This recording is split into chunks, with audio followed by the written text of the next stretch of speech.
Okay, this is a very famous miracle of Jesus where he raises the dead, and it's only recorded in the Gospel of John.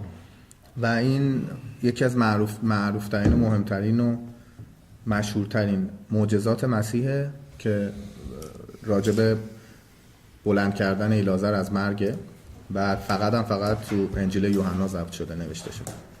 Now this particular miracle had a massive impact on the people who witnessed it, because Lazarus was dead, but not only was he dead, he had been dead for 4 days.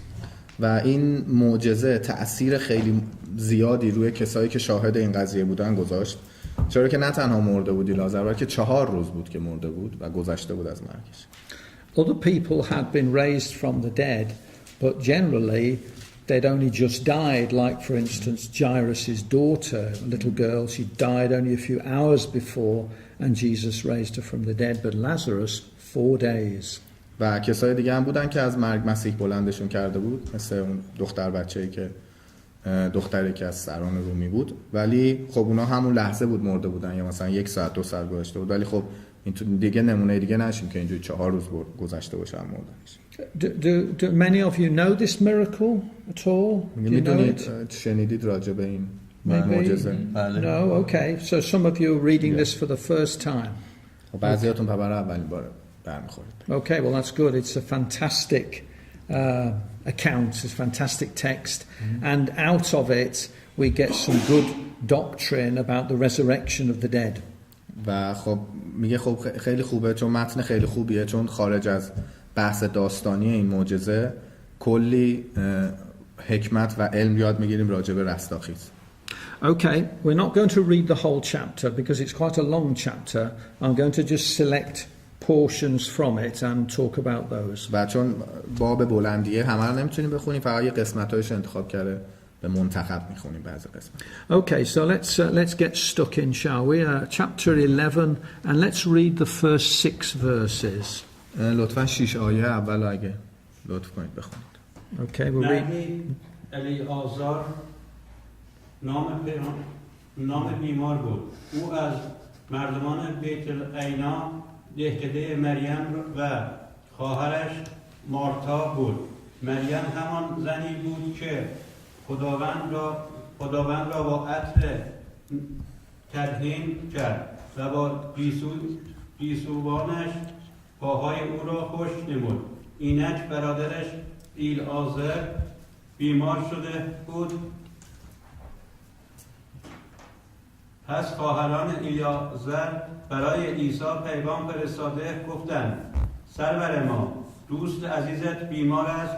عیسی چون این خبر را شنید گفت: این بیماری که به مرگ ختم نمی شود بلکه برای تذلیل خداست، تا پسر خدا به واسطه آن جلال یابد. عیسی مارتا و خواهرش الیعازر را دوست می داشت. 6 پس چون شنید که الیعازر بیمار است 2 روز دیگر در جایی که بود ماند. نه. Okay, so in verse 1 we learn that Lazarus lives in a town called Bethany. Now Bethany is just a very short distance from Jerusalem, and Jesus used to stay in this household when he was teaching in Jerusalem. It was sort of his lodgings, if you like, so he knew the family very well. و اول باب 11 آیه 1 میگه داره یه مردی به اسم الیعازر معرفی میکنه که تو بیت عینا زندگی میکنه و بیت عینا خیلی نزدیک به اورشلیم و جایی که زمانی که عیسی تو اورشلیم مشغول تدریس بود اونجا میموند، یعنی با اینا خیلی خوب بود، صمیمی بود. So Jesus was, if you like, a friend of the family, and we're told there that for instance, if you look in verse 3, it says, "Behold, he whom thou lovest is sick." So clearly Jesus was very close to the family. And if you look at verse 5 again, Jesus loved Martha and her sister and Lazarus. So he's very close to this family. و یه جورایی عیسی دوست این خانواده بوده و یه قسمتی از آیه 3 که میگه سرور ما دوست عزیزت بیمار است و آیه 5 که میگه عیسی مارتا و خواهرش و لازر رو دوست می‌داشت نشون دهنده نزدیکی رابطه‌شون بود با این خانواده. Okay, so Lazarus becomes sick, but Jesus is not near Bethany. Jesus is in fact on the other side of the River Jordan. If you come back to chapter 10 and verse 40, آیه باب 10 آیه 40 اون لحظه‌ای که این خبر رو به مسیح دادن به عیسی دادن عیسی دور بود و اون بر رود اردن بود در اصل. اگه برگردیم به باب 10 آیه 40 yes, verse 40 says that he went away again beyond Jordan or the other side of Jordan. So Jesus is probably a day, perhaps 2 days journey away from Bethany. و با توجه به این آیه که نوشته آن سوی رود اردن احتمالاً 1 روز یا 2 روز حداقل فاصله داشته تا بیت عینا بخواد خودش رو برسونه. And Lazarus becomes sick, very sick, obviously seriously ill. And Mary and Martha, his sisters, are worried and they send a message to Jesus to tell him that Lazarus is sick. و خب لازر به شدت و به سختی مریض شد. خیلی جدی مریض بود و مارتا و مریم پیغام فرستادند به مسیح که لازر مریضه به شدت. Okay, so we have these two women, Mary and Martha, and their brother Lazarus. Now, this Mary is not Mary, the mother of Jesus. Mm-hmm. It's not Mary Magdalene. It's another Mary. There are lots of Marys in the New Testament. مریم تو عهد جدید زیاده دیگه. این مریم با مادر عیسی یا مریم مجدلیه اشتباه اصلا نگیرین. این مریم دیگه است. Yeah. In fact, in verse 2, just so we know who it is, it says it's the Mary that anointed the feet of Jesus, which we read about elsewhere. و آیه 2 در اصل در حقیقت داره معرفی میکنه این کدوم مریمه که میگه با گیسوانش عطر زد به پای مسیح و خوش کرد که داستانشون میدونید که تو خونه ای که نشسته بودن و میگه برمیگردیم بهش میخونیم اونجا. Okay, so Jesus learns from the messenger that Lazarus is very poorly. What would you have expected him to do? و مسیح از پیغامبران شنید که لازر به شدت مریضه، شدیداً بیحاله و توقع دارید مسیح چی کار میکرد تو اون لحظه که این خبر رو شنیدن. What would you do? Pray for him. Pray for him. Maybe. میگه خبر آوردن که لازر به شدت مریضه، پیغام آورا، و توقع دارید مسیح اون لحظه چه عکس العملی نشون میده. میتونست بره همون موقع ببیندش. Go there immediately. Yeah. That's it. Yeah. این یه جور یه اتفاقیه برای نشون دادن جلال خداوند خیلی عادی برخورد. But he didn't because it's an incident for glorify himself. Yes, exactly. But you would have expected him to start off straight away. توقع داشتیم که بلافاصله میرفت. Yes, very good. But if you look at it, let's have a look, shall we? In verse 6, it says, when he had heard thereof that he was sick, he abode 2 days still in the same place where he was. So he waited for 2 days. بله، آیه 6 داره میگه با اینکه خبر نشنید دوباره 2 روز دیگه اونجا موند. And the reason he actually waited for Lazarus to die. Because he knew that he was going to raise him from the dead. و در واقع دلیل این که موند که اون بمیره. یعنی موند که لازر بمیره چون میدونست که قراره بمیره و این مسیح بلندش. Yeah. It says it in verse 4, look. Jesus heard that he was sick. He said, this sickness is not unto death, but for the glory of God, that the Son of God might be glorified. و آیه 4 اینو تایید میکنه که خود مسیح میدونست که این اتفاق برای تجلیل خودشه، برای اینکه خودش قراره اون از مرگ بلند کنه و جلال بده. So what do you think it means when it says that the Son of God might be glorified? فهم کنید معنی این که نوشته تا پسر خدا جلال یابد یعنی چی؟ به ایمان برسن که این از طرف خدا اومده و حکمت خدا و قدرت خدا در دستانش. Glorify to side of people and people believe him. People would believe him, yes. I think so. I think when Jesus did miracles and people believed, that was Jesus being glorified. دقیقاً همینه، موقعی که معجزه‌ای میکرد و مردم باور میکردن در واقع مسیح بود که بزرگ میشد. And God was also glorified because people would give thanks to God for the amazing things that Jesus was doing. و خدا هم در واقع در اون لحظه جلال پیدا میکرد به خاطر اینکه مردم شکر میکردن به خاطر کارهایی که مسیح میکرد خدا رو. Okay, so it may have seemed, I suppose, a bit cruel that Jesus didn't go straight there but actually let Lazarus die. But Jesus knew that it was more important that people should believe in him, even though it meant that Lazarus would die. یه مقداری شاید تو ظاهر مثلا بیرحمانه است این قضیه، از دید مردم شاید بیرحمانه بود که خب میگم مسیح شنیده و نشسته 2 روز دیگه هم اونجا مونده و توقع داشتن بره زود، ولی خب تو فکرش چیز دیگه بود و دنبال این بود که جلال پیدا کنه و مردم باورش کنن. این براش مهمتر بود. Okay, let's jump to verse 11 now. برگردیم با آیه 11. And we're going to read verses 11 to 15. 11 تا 15. پس از این سخنان بدانها گفت دوست ما ایلعازر خفته است، اما میروم تا بیدارش کنم. پس شاگردان به او گفتند سرور ما اگر خفته است بهبود خواهد یافت. اما عیسی از مرگ او سخن میگفت، حالان که شاگردان گمان میکردند به خواب او اشاره میکند. آنگاه عیسی آشکارا به آنان گفت ایلعازر مرده است و به خاطر شما شادمانم که آنجا نبودم تا ایمان آورید، اما اکنون نزد او برویم. پس Thank you. So Jesus says to his disciples, who would also be worried, of course, he says, Lazarus is asleep. And of course they misunderstand him. They think he just means that he's asleep. And then he has to tell them plainly that Lazarus is dead. So Jesus uses the phrase asleep when he talks of a disciple who has died. و عیسی اینجا داره با شاهداش که خب 100% اونا هم نگران بودن صحبت میکنه و بهشون میگه که ایلعازر خفته، خوابیده و اونا خیال میکنن که واقعا به معنای فیزیکی خوابیده و مجبور شد خیلی ساده باهاشون صحبت کنه و بگه مرده. And Christadelphians use the phrase asleep when we talk of a brother or a sister dying. We say they have fallen asleep.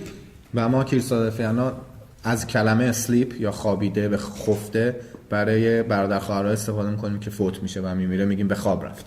And this is a very lovely phrase because it takes the fear of death away, because for those of us who are waiting for Jesus to come and we believe in the resurrection, death is not the end, it's a sleep and we will wake up from it. So that's a lovely way to put it. و خیلی عبارت دوست داشتنیه طبق حرفی که داره میزنه و میگه چون اون ترس و وحشت مردن رو دور میکنه، چون ما به عنوان کریستادلفی هم معتقدیم که مسیح میاد و ما ایماندارا رو از مرگ بلند میکنه و معتقدیم که موقت میخوابیم و خیلی قشنگتره که این واژه استفاده کنیم تا اینکه بگیم مرده، چون میدونیم موقته و قراره به زودی بلند شه.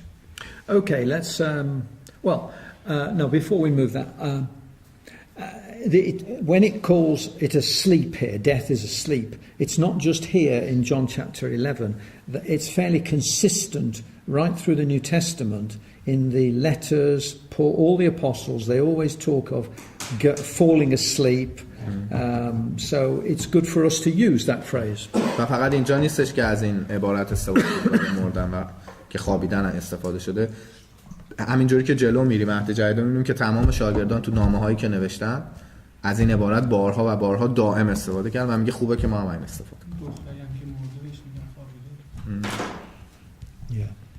Okay, let's carry on and pick it up in verse 17. آیه 17. And we'll read from verse 17 to 27. 17 تا 27. هر کی دوست داره 2 تا 3 تا هر چون کی. عیسی بدانجا رسید دریافت 4 روز است که الیعازر را در قبر نهادند. بیتعنیا 15 پرتاب تیر با اورشلیم فاصله داشت. یهودیان بسیار نزد مریم و مارتا آمده بودند تا آنان را در مرگ برادرشان تسلی دهند. پس چون مارتا شنید که عیسی بدانجا میآید به استقبالش رفت، اما مریم در خانه ماند. مارتا به عیسی گفت سرورم اگر اینجا بودی برادرم نمی‌مرد. اما میدانم که همکنون نیز هرچه از خدا بخواهی به تو خواهد داد. عیسی به او گفت برادرت برخواهد خواست. مارتا به او گفت میدانم که در روز قیامت برخواهد خواست. تا 27. عیسی گفت قیامت و حیات منم. آنکه به من ایمان آورد حتی اگر بمیرد زنده خواهد شد و هر که زنده است به من ایمان دارد به یقین تا ابد نخواهد مرد. آیا این را باور می‌کنی؟ مارتا گفت آری سرورم، من ایمان آوردم که تو مسیح پسر خدا همان که باید به جهان می آمد. That's it? No? Thank you. Okay, so Jesus, after 2 days, he sets off for Jerusalem, for Bethany, which is near Jerusalem, but it takes him 2 days to get there, so by the time he gets to Bethany, Lazarus has been dead for 4 days. و 2 روز بعد از اون راه افتاد به سمت بیت عنی و 2 روز هم حدوداً تو راه بوده. پس 4 روز همونطوری که خوندیم 4 روز بوده که ایلازر مرده بود وقتی مسیح رسید. Now, Lazarus has been buried, but he's not been buried in the ground. He's been put into a tomb, I suppose we'd call it, which was a man-made cave, a cave made in the rock. و ایلازر دفن شده بود، نه ولی نه داخل زمین نه توی خاک، توی مقبره هایی که به صورت غار مانندی که مردم درست میکنن برای سنگی به دهانش میذاشتن. If you look at verse 38, it tells us. آیه 38 رو اگه نگاه کنیم It says it was a cave and a stone lay upon it. قبر غاری بود که بر دهانش سنگی نهاده بود.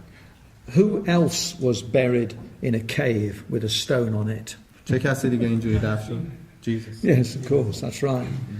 Now, what sort of people had those sort of graves? و چه مردمانی از اون نوع مقبره ها داشتن؟ Wealthy people. Yes, that's right, wealthy people. افراد Yes. غنی، پولدار. فقط اونایی که غنی بودن. آره دیگه اینه بیزاره خودم مقبره خصوصی ها رو دیده باشید مثلا. So this tells us that Mary and Martha and Lazarus were from a wealthy family. و اینجوری داره به ما بیان میکنه که مریم و مارتا پس از یه خانواده متمول و پولدار هست. Okay, so Jesus gets to Bethany, and when he gets there are big crowds of people because it's close to Jerusalem, and a lot of people must have known the family, so they have come to mourn and to comfort Mary and Martha. و پس عیسی به بیت عنی رفت و همونطور که نوشته خیلی از یهودیان به خاطر اینکه اینا خانواده پولدار و معروفه بودن، جمعیت انبوهی از یهودیان اومده بودن تا عزاداری کنن و یه چیزی میگیم ما تسلی بدن، سوگواری کنن.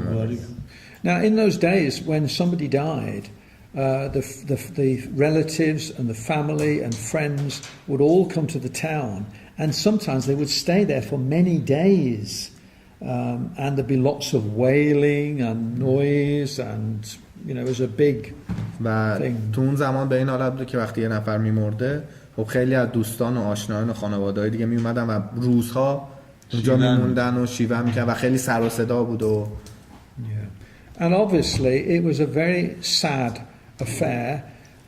We're not told how old Lazarus was, but I don't think he was old. So I think this would have been a tragedy. He wasn't old. I don't think so. و اجرای تراژدی بوده چون به نظر میاد که ضبط نشده ولی به نظر میاد زیاد سنی نداشته اجازه. So it would be an awful lot of grief. People would be very upset.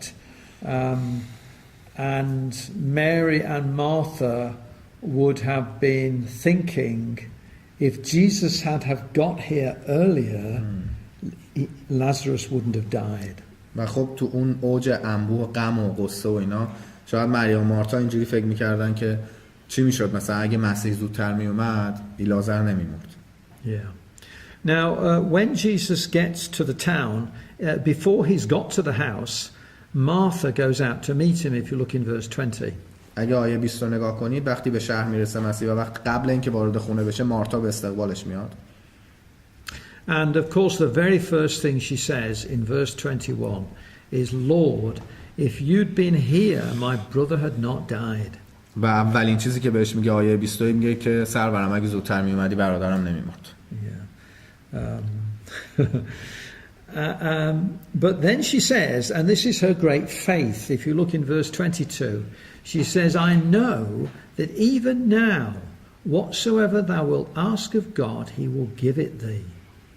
و آیه 22 ایمان بزرگ و شدید مارتا رو نشون میده که در ادامه با اینکه اینجا این حرفو میزنه ولی در ادامهش بلافاصله میگه که تو آیه 22 میگه میدونم که ولی همین الانش هم اگه از خدا هر چی بخوام عملی میشه. What do you think she meant there in verse 22? بخوای یعنی به مسیح میگه یعنی شاید منظورش بوده که همین الان بخواه پس. Sorry. What do you think she meant when she said I know that even فکر کنید now منظورش چی بوده؟ تو آیه 22 وقتی بهش میگه با این حال حتی با این حال میدونم که هر چی از خدا بخوای بهت میده. چون ایمانای It shows her faith and belief to Jesus. اتفاقای خیلی زیادی هم قبل اون دیده بوده پس میدونسته باز همین اتفاق میتونه. And he already seen many incidents like that Jesus did. But I think she wants Jesus raise him. Actually. Yes. But she didn't say it directly. She didn't say it directly, no.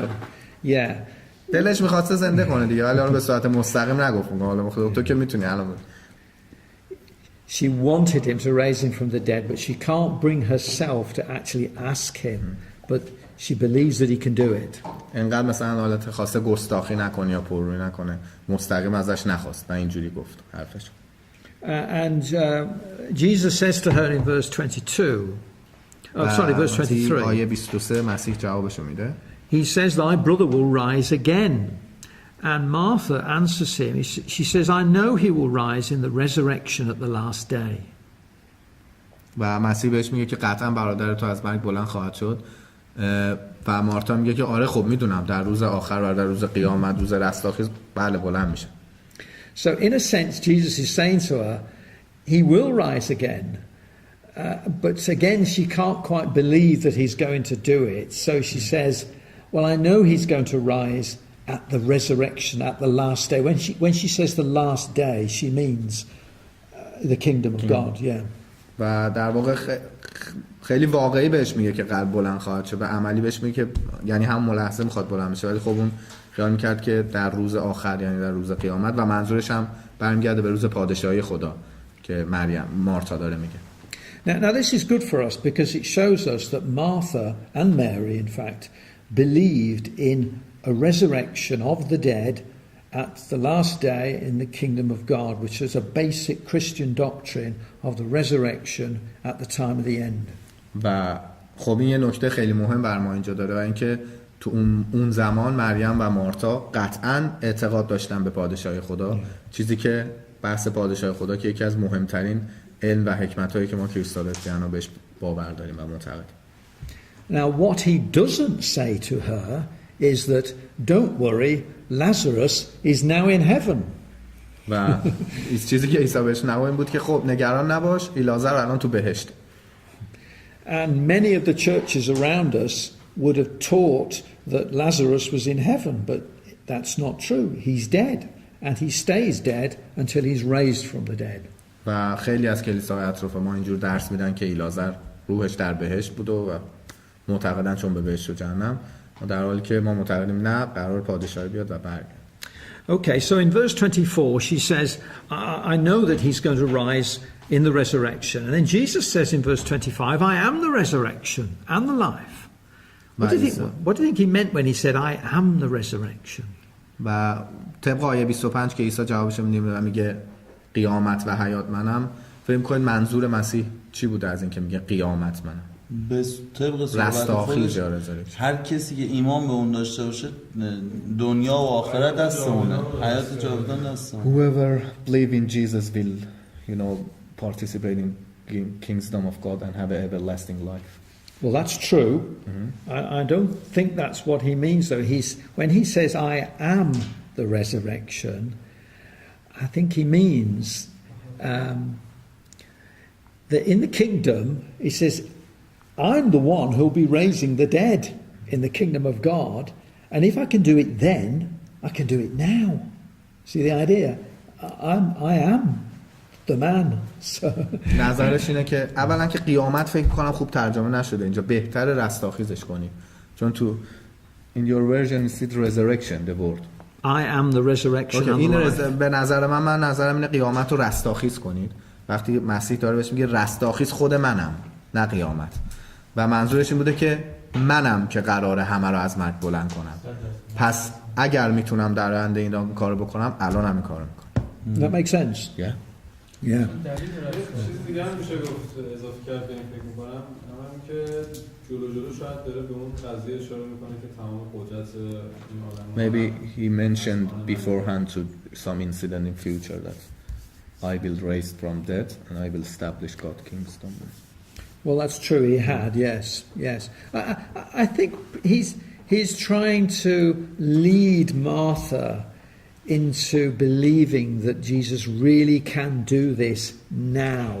داشته مارتا رو هدایت میکرده به سمتی که مارتا 100% باور کنه که مسیح میتونه. Yeah. You see, it's one thing to believe in the head, but it's another thing to actually believe it when you're actually faced with the tomb and the dead body. یه بعد ایمانش اینه که چیزی که تو مغزش میگذشته و اعتقادی بوده که تو ذهنش، ولی خب یه بعد دیگه اشون عملی بودنش و اینکه بره مثلا خب در مقبره باز شه برادرش بلند شه. Okay, keep your finger in John chapter 11. اینجا نگه دارید. And just turn back a few chapters to John chapter 5. یوحنا باب 5. Just to reinforce the teaching that Jesus is going to raise the dead when he comes back. که تأکیدی باشه برای اینکه مسیح قادر به این کارو. Chapter 5 and verse 28 and 29 if someone آیه would read that. 28 و 29.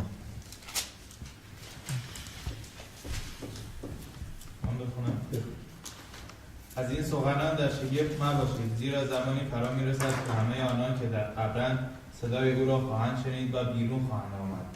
آنان که نیکی کرده باشند برای قیامت که به حیات می انجامد و آنان که بدی کرده باشند برای قیامتی که مکافات در پی دارد. Okay, was that 28 and 29? Yes. Yes, okay. So clearly Jesus is saying there that he is going to raise the dead, and some people are raised to life and others are raised to damnation and to death again. و داره اینجا میگه که مسیحه که بلند خواهد کرد و مردم توسط مسیح هم مرگ بلند خواهد شد، ولی بعضی ها برای زندگی جاودان بلند میشن و بعضی ها برای مرگ مجدد. Yeah. So both good people and bad people are raised from the dead, but not everybody will be raised. پس چه آدم خوب چه آدم بد هر دو از مرگ بلند خواهد شد، ولی نه همه مردم. Yeah. We're not told specifically exactly who will be raised from the dead, but I think it's quite clear that if we've heard the gospel, then we are responsible and we will be raised from the dead and judged. ما نداریم دقیق نوشته که و نمیدونیم که اصلا کی قرار دقیق از مرگ بلند شه، ولی چیزی که با توجه به متن کتاب میتونیم برداشت کنیم اینه که کسایی که پیغام انجیل رو شنیدن و مسئولن و جوابگوان از مرگ بلند میشن. Right, back to John chapter 11. And let's pick up the story again. And I'm going to jump to verse 33. آیه 33 باب 11. Let's read 33 to 38. 33 تا 38 بله. چون عیسی زاری مریم و یهودیان همراه او را دید، در روح برآشفت و سخت منقلب گشت. پرسید او را کجا گذاشتید؟ گفتند سرور ما بیا و ببین. اشک از چشمان عیسی سرازیر شد. پس یهودیان گفتند بنگرید چقدر او را دوست می داشت. اما بعضی گفتند آیا کسی که چشمان آن مرد کور را گشود نمی توانست مانع از مرگ ایلعازر شود؟ سپس عیسی باز در حالی که برآشفته بود بر سر قبر آمد. قبر غاری بود که بر دهانش سنگی نهاده بودند. Okay. Jesus has asked Martha, where is he? Where is the tomb? And she's taking him to the grave. And obviously there are lots of... Oh, sorry, it's Mary, beg your pardon. Obviously there are lots and lots of people and lots of people are very upset. And Jesus himself becomes upset as well. و خب کلی مردم بودن که همه ناراحت و شیون رو ظاهر می‌کردن و مسیح هم مریم پرسید که کجا گذاشت دفنش کردید و هدایت می‌کنن مسیح رو به سمت مقبره و داریم می‌خونیم که خود مسیح هم خیلی ناراحت بود. I mean, it says in verse 33 that Jesus groaned in the spirit and was troubled. And it also says in verse 35 that he wept. So Jesus is clearly very, very upset. و آیه 33 و 35 داره تاکید میکنه ناراحتی شدید مسیح رو که وقتی ناراحتی بقیه رو دید در روح برآشفت و سخت منقلب شد. و آیه 35 هم میگه که اشک از چشماش سرازیر شد. I don't know whether any of you have ever lost a family member like a brother or a sister, but it's obviously very, very distressing. And Jesus was a human being like all of us, and I think he identified with that distress and suffering, and himself felt a sympathy with them. و خب میگه نمیدونم که حالا باشه بین شما که کسی برادر یا خواهر یا کسی از دست داده، ولی خب خیلی سخته و مسیح هم جای جورایی داره ثابت میکنه که ذات انسانی داشت و این ما انسان بود و همدردی مسیح رو داره میرسونه به عنوان انسان و دقیقاً خیلی هم منقلب شده و ناراحت. این چیزی که داره میگه در روح برآشفت و سخت منقلب گشت نشون از این نمیده که اونا با اینکه میدیدن عیسی اومده بیمانی اونا نشون میدادن که عیسی میتونه بیدارش کنه از مرگ، ولی اونا قبول ندارن و از این ناراحت شده. Verse 33. Verse 33, yeah.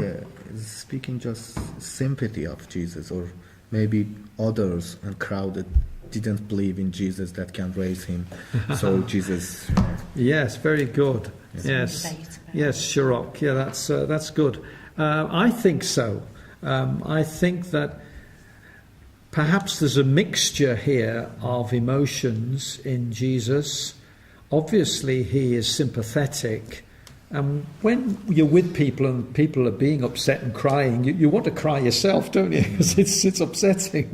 But perhaps also he is also distressed because so many don't believe, as Shirok said. دقیقاً درسته. نکته خیلی خوبی هم هست. و اینکه میگه میکس و مخلوطی از احساسات بوده اونجا برای مسیح.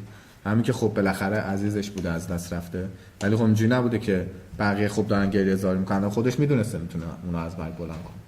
فقط برای هم خواسته همدردیشو و اون عشقشو نشون بده و همین که 100% منقلب و ناراحت بودن که مردم باور ندارن.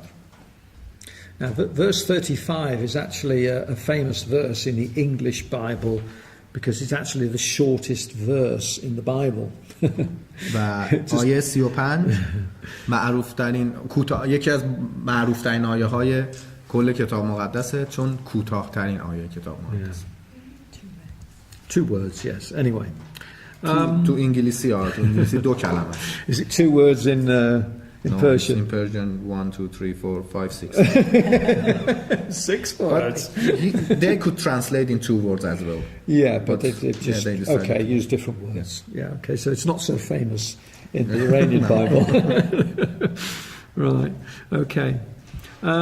Okay. Verse 38.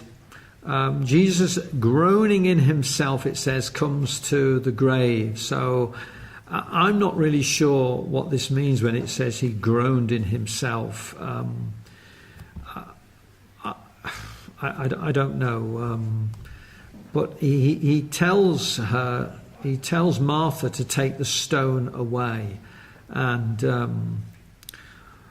what is Martha's reaction? و واقعا این برآشفته شدن نمیشه با خیلی دقیق لمس کرد که چه حالی داشته اونجا مسیح و همونطور که شاروخ یه شاید میکسی از اون حالتاش بوده چون قبلش هم داره میگه که مردم همش حرف میزدن که چرا نتونست مانع مرگش بشه و این صحبت‌ها به هر حال خواست از مارتا که در مقبره رو باز کنن و عکس العمل مارتا چی بود؟ اونم اون لحظه باز ایمان نداشت که خب مرده دیگه بو گرفته میگفت نمیتونه منظور بی خیال شد. Maybe she didn't practically believe that Jesus wants to raise him after 4 days. Yeah. And she said that's a bad smell. Yeah. شاید میدونست که میتونه زنده کنه ولی شاید فکرش نمی‌کرد که She believed that he can but maybe she didn't believe that she You wants to would. do it now. Yeah, it's very hard, and I think when we read these accounts in the Bible, they have what we would call a ring of truth, because this is just the sort of reaction you would expect from people.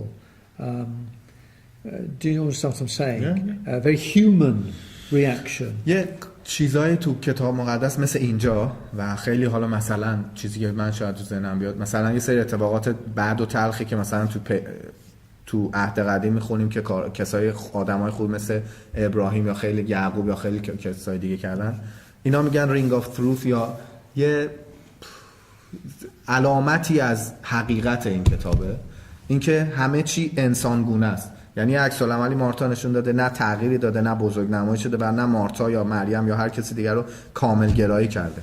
هیچ شخصیتی این کتاب نکرده و دقیقاً اتفاقی ثبت شده که شاید هر انسانی دیگه اونجا بود اونجوری رفتار میکرد و میگه خب مثلا بو بد میاد، برای چی میخوای باز کنی، در حالی که میتونست مریم و مارتا رو ایمانشون رو خیلی قشنگ‌تر نشون. و این یکی از نکته‌هایی که خیلی جاهای این کتاب به چشم میخوره، حقیقت گرایی داره. یه معجزاتی که عیسی انجام میداد مثل همین زنده شدن الیاس، عیسی خودش میدونسته که این اتفاقا میفته یا خدا اون لحظه این پیغام بهش میداده که مثلا تو The miracle which Jesus did Jesus know beforehand, or you know That he was going to raise him from the dead. he got many miracles, any miracles. Oh, I see. Or did he always know? Or Jesus alerted from God on a fly and immediately, you know. I don't, or he knew. I don't know. I think certain of the miracles, this is a special one. Clearly Jesus knew in advance, and he knew there was a specific purpose behind it. I don't think that was necessarily the case with all miracles, because sometimes Jesus healed hundreds. So خیلی چیز داشته. خب مسلما همش که ضبط نشده، ولی با توجه اگه شفای کور و علی خیلی معجزه بوده. میگه یه تعداد معینش قطعاً و به طور خیلی برجسته این یه نمونه رو مسیح عقب میدونسته، چون هدف داشته پشتش. ولی خب خیلی هاش هم یه دفعه‌ای میشده، یعنی مثلا کسی میومده درخواستش یا حتی اون زنی که دچار خونریزی بود از پشت ردای مسیح رو میگیره و اینکه خب مسیح فقط متوجه شد که یه نیروی ازش ساطع شد. خیلی وقتا نه اتفاقی میشده چون خیلی هجوم میآوردن سمتش، ولی یه سریای معینه چون هدف پشتش بود خدا بهش دقیقاً از قبلش آگاه بودن، چون دسترسی نامحدود مسیح داره به قدرت خدا دیگه. یه سوال بپرسم، آیا شواهد تاریخی وجود داشته غیر از کتاب و نسخ قدیمی که خود کتاب داره؟ شواهد تاریخی دیگه هم وجود داشته؟ Historical records available and about Jesus' miracles. Yeah, about yes, there are. Jesus. The only historical secular record is there was a man called Josephus, who was a Roman. He was a Jew, but he was a Roman historian, and he mentions Jesus and says that I think it said he did many mighty works or something like that. And you can buy his books, his writings, and read about it. تو فاز تاریخی شخصیت روم اسمشو گفت که رومی بوده و یه کتاب تاریخی داره که میگه میتونین رو بگید اون راجبه از دید تاریخی راجبه تو بعد زمان و بعد تاریخ راجع معجزات مسیح نوشته. چیزی که خودش شاهدش. And he mentioned that Jesus was the. Yes, mentioned Jesus by name. اشاره کرده با اسم. نه با اسم اشاره کرد. Josephus wasn't a believer, he wasn't a Christian. و مسیحی نبوده و معتقدم ایماندارم نبوده، ولی خب اشاره کرد. اون آدمایی هم که حضور داشتن همون یارای خودش هم، چون بالاخره تاریخ همینجوری نوشته شده دیگه، تا کسایی که دیدن همه اونا میتونن سند بشه. And his disciple as well were a witness for him. Absolutely, 4 Gospels. مثلا لحاظ باستانشناسی یا از لحاظ مثلا یه چیزی که ثبت شده باشه، نخواست خارج از کتاب بدونه، ولی خب قطعا شاهدا اینا 4 تا انجیل رو نوشتن 100%. آره قطعا، ولی خب Come on, let's move on. Verse 39 and 40. آیه 39 و 40. To read it? بخونم. فرمود سنگ را بردارید. مارتا خواهر متوفا گفت سرورم اکنون دیگر بوی ناخوش می‌دهد زیرا 4 روز گذشته است. And 40. عیسی به او گفت مگر تو را نگفتم که اگر ایمان آوری جلال خدا را خواهی دید. Okay, so Jesus gets to the point where he's actually going to do it. So he tells her to open the tomb, and her immediate reaction is she's horrified because all these people here, and one actually it was quite a big job this because I think they sealed the stone with cement to stop the smell. So the men with hammers and chisels to get it out, and then the big stone had to be moved away. So it was quite a job, and so I think she's just amazed that he's actually asking her to do this. و خیلی یعنی خیلی تعجب آور بوده که مسیح عملی میخواد که ازشون باز و حالا مسیح بالاخره بر طریق به مرحله رسیده که میخواد قبر رو باز کنن و میگه خب 100% اینطوری بوده که اون سنگ گرد رو با چکش اینا میزدن و کامل کیپش میکردن که بو بیرون نیاد. و خیلی تعجب میکنن مردم که میگن عملی درخواست میکنن آقا سنگو باز کنین و مارتا میگه خب بابا الان بو گرفت و ما مثلا با هزار زحمت اینو داخل این گذاشتیم ولی خب عملی میخواد ازش. So in a way Jesus is sort of rebukes her really, tells her off really. He says look, you know, you said you wanted me to do it, you know I can do it, so let's do it. یه جورای مسیح عبارت خودمونی تر میگه خب مگه ایمان نداشتی من میتونم و معتقد نیستی که میتونم پس بیا انجامش بدیم. But yes, she's confused. She's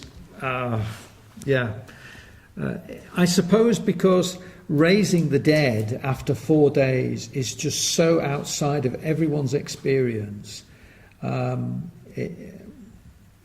I suppose she was sort of spooked out, as we'd say today.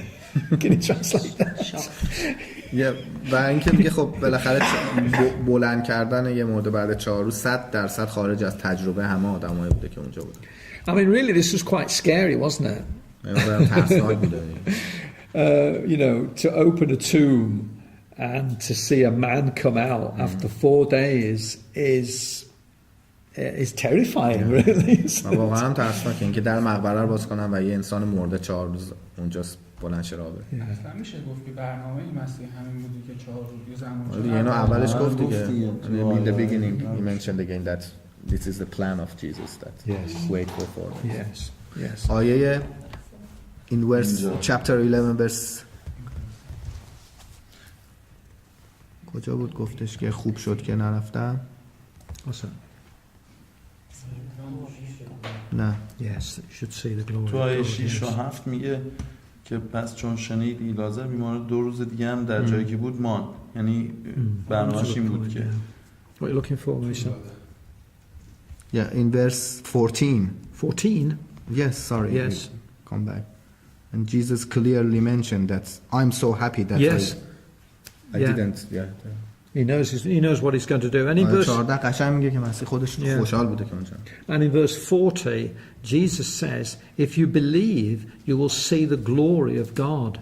So this miracle was to glorify God and cause them to believe.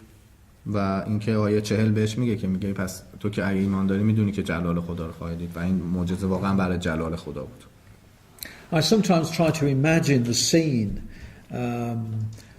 hundreds of people around.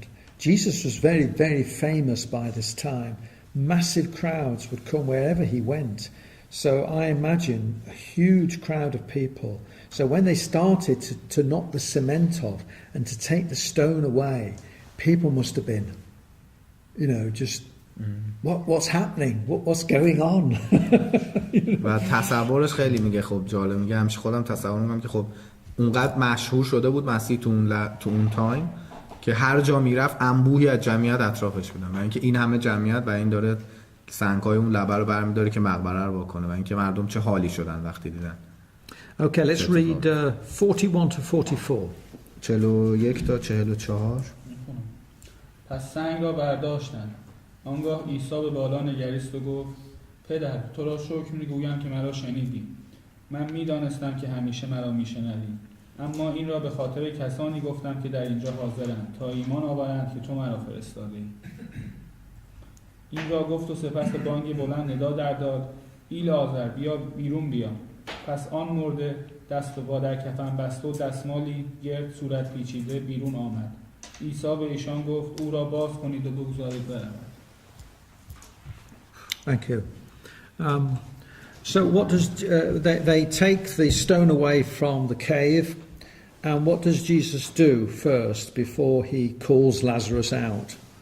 و سنگ مقبره رو، سنگ غار رو کنار زدن و میگه مسیح قبل از اینکه لازر رو فرا بخونه چیکار کرد؟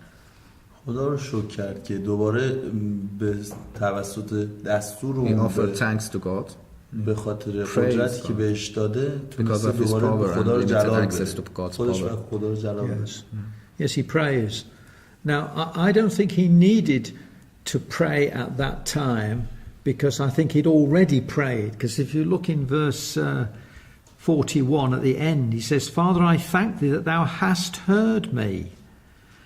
So I think he'd already prayed to God. اینکه نه تنها اونجا دعا کرد، آخر آیه 41 ثابت میکنه که قبلها هم دعا کرده و اینکه میگه تو را شکر میکنم که مرا شنیدی، اینکه قبلا هم دعاشو کرده. Verse 42 says that he prayed this openly and aloud for the sake of the people. He wanted them to hear that he was praying to God and that it was God who was going to do this miracle. و میگه من اگه اینجا دارم بلند دعا میکنم فقط به خاطر این مردمه که بدونن که این معجزه داره از سمت تو انجام میشه.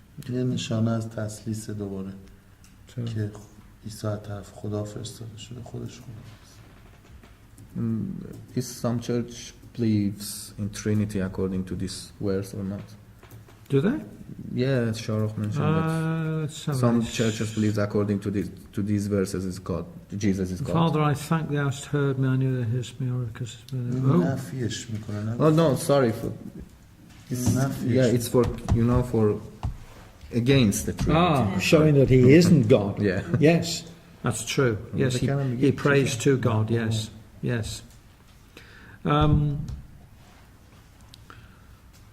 I was going to ask you a question. When they opened the tomb up, do you think there was a smell? حالا میگه فهم کنید مقبره باز کرده بو می اومده. Bad. Yes. I don't know really. We don't really know. I'm tempted. I don't know really. I'm tempted to think perhaps not, because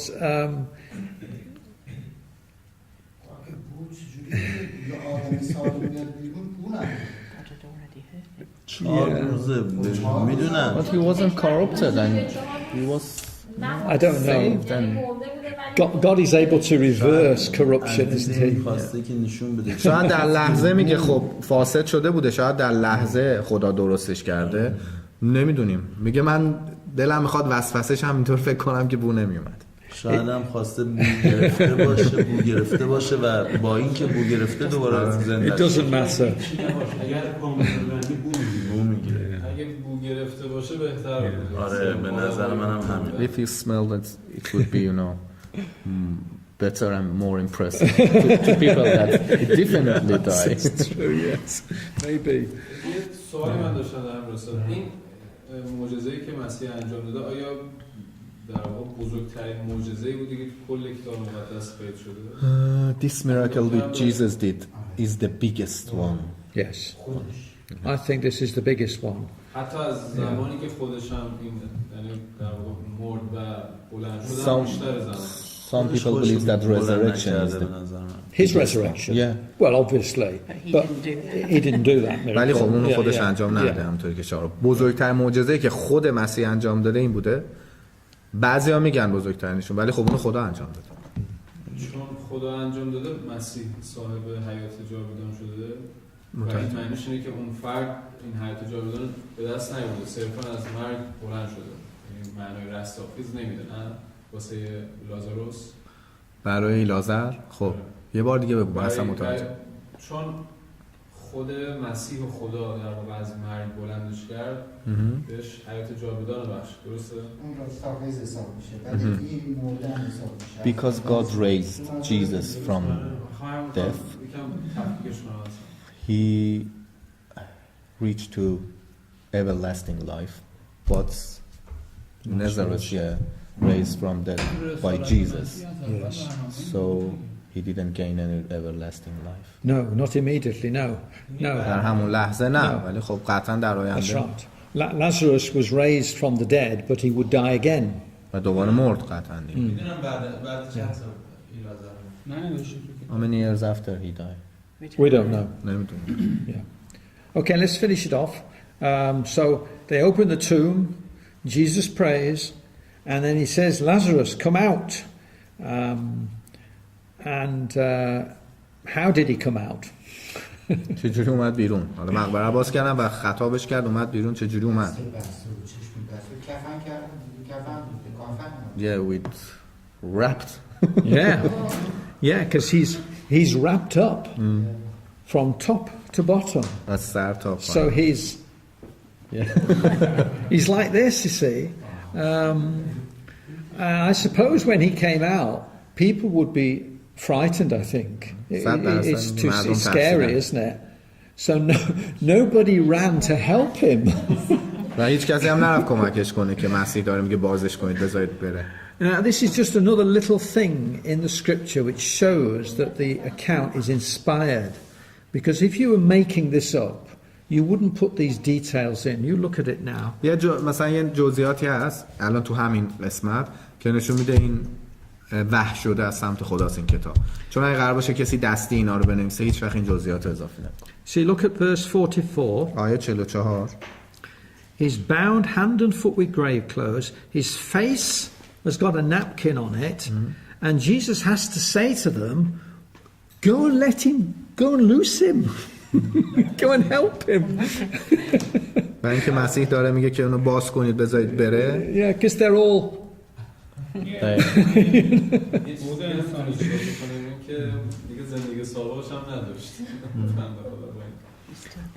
Yeah, and it's these little details which show us and give me confidence that we're reading the truth, you know. میگه این یه سری جزئیات هستش که آدم جزئیات رو وقتی میخونه مطمئن میشه که داره حقیقت رو میخونه. Okay. Now, I've forgotten your name. Masudonish. Made a good point that Lazarus was raised from the dead, but he would die again. So he's been raised to life, but not to eternal life. Jesus is the only one who has been raised from the dead to eternal life. و همونطور که مسعود گفت خیلی نکته خوبی هم گفت و اینکه ایلازر از مرگ بلند شد ولی نه به زندگی جاودان، یه زندگی معمولی و دوباره مرد و تنها کسی که از مرگ به زندگی جاودان تبدیل شد و بلند شد مسیح.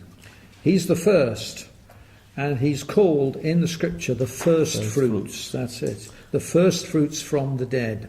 و اولی بود و تو کتاب مقدس با اصطلاح میوه نوبر شناخته میشه. مسیح نوبر خفتگان، مسیح نوبر. If you come to 1 Corinthians in chapter 15. اول قرنتیان باب 15 که باب معروف رستاخیز 1497 باب 15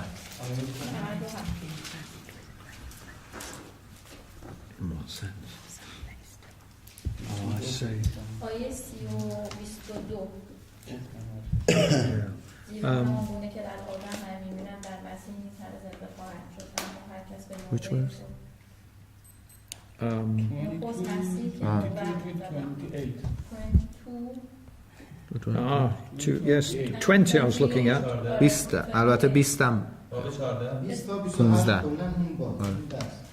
20 just 20 فقط 20 فعلا. Yeah. اما مسیح به راستی از مردگان برخاسته و نوبر خفتگان شده است. Notice again he uses the phrase that death is asleep.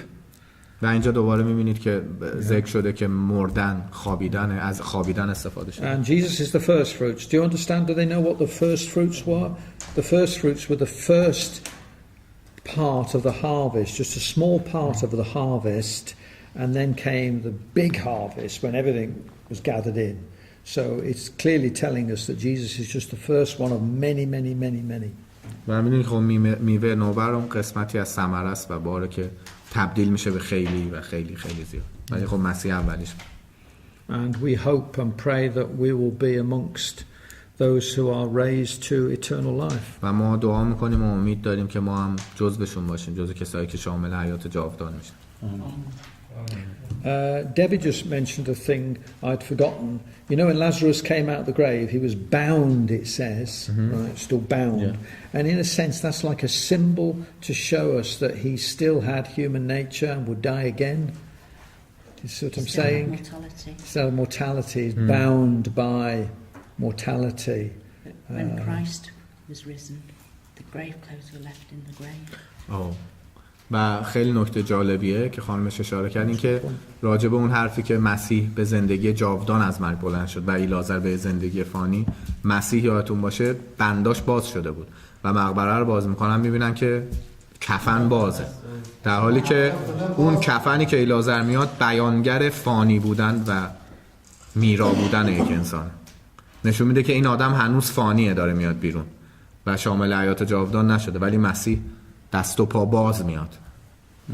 این دست و پاش بسته بوده و نشان دهنده فانی بودن نیست و بدنش هم زخمی دیگه نیست، مثل مرده شدنش که اصلا آره دیگه کاملا یه حیات جاودان نو داشت، سالم میاد. Okay, the effect of this miracle was massive. Many believed on Jesus when they'd seen what he'd done. Obviously, it was such an incredible thing. But also, sadly, many became Jesus's bitterest enemies, and they realized that they had to stop him. Otherwise, everybody would believe. و میگه تأثیر این معجزات خیلی خیلی زیاد بود و باعث شد که خیلی ها ایمان بیارن، ولی خب متاسفانه از سوی دیگه هم خیلی ها شدن دشمن سرسخت مسیح و دنبال یه فکری میگشتن که باید اینو متوقف کنیم و در غیر این صورت همه ایمان می آوردن. In fact, the authorities were so desperate to get rid of Jesus because he was doing these miracles. They actually wanted to kill Lazarus as well. و همچنین میگه قدرتمندا و دولتمندا اون زمان میخواد دنبال این راه بودن که مسیح رو بکشن، سر همین بود، خاطر اینکه قدرت شد متوقف کنن و حتی تلاش کردن که لازر هم بکشن. Yeah, I'm trying to find out where it says that. I think it's in chapter 12 where it says, yes. Verse 10. Oh, verse 10. Chapter 12, verse 10. آیه 10. یوحنا. No. پس سران کاهنان بران شدن ایلازر را نیز بکشن. Which is a bit ironic, isn't it? The man who's just been raised from the dead, they want to kill him. کسی که مرگ بلند شده دوباره می‌خواستن بکشن. Okay, well, I think I've probably said everything I wanted to say. Has anyone got any questions you want us to discuss? Or? کسی صحبتی سوالی راجع برای بحث داره؟ There doesn't seem to be any chat tonight, does there? اونا که میخوابن اون موقع که بیدار شدن همدیگه رو میشناسن، یعنی هیچکی نمیشناسن. یعنی منظور میمیرن بعد رستاخیز میخوان. After resurrection we know each other. I beg your pardon? After resurrection. Oh, will we know each other? Yeah. Oh, I think so. Yes, I think so. Well, we'll know Jesus. میگم فکر میکنم اینطور باشه و مسیح هم خواهیم شناخت. I mean, Jesus said in one place, he said, you will see Abraham, Isaac and Jacob in the kingdom of God. So we'll still have our names. And yeah, I think و با توجه به اینکه مسیح جایی گفته که در رستاخیز و قیامت شما ابراهیم و اسحاق و اینا رو خواهید دید و یعقوب خواهید دید، قطعا به اسم هم دیگر دوباره خواهیم پیدا خواهیم. Which is a lovely thing. I'll know you and you'll know me. Yeah.